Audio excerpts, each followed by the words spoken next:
How do you use diagonal lines in your compositions? Diagonal lines are great, they are dynamic, it forces the viewer to look through the photo instead of just across it, up and down.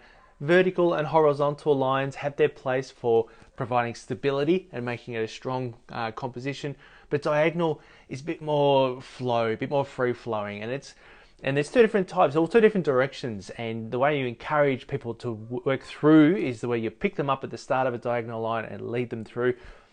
Bottom left to right is called a Barak diagonal. Bottom right to top left is a sinister diagonal. The difference between the two is that for most of us, when we walk out the front door, we look down and we scan from bottom left to top right, because culturally that's how we read text, from left to right, and we look from down to up to make sure we don't trip over something. So that's why the sinister one is, it kind of forces a little bit more cognitive load because you have to take a little bit longer. It's not natural, fraction longer. But I've got a couple of examples here I want to share. So here you can see the originals on the right, obviously. This is called Dutch angle, Dutch tilt.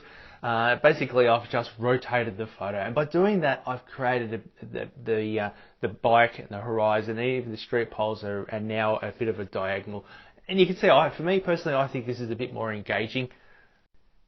And in this example here, we've got lots of diagonal lines. There's hardly a straight one here, except for the pylon. The boat on the left, the cabin is both vertical. But here the ropes are on an angle. The handrail is on an angle. You've got the diminishing perspective looking down with the wide angle lens, and I think that works here as well.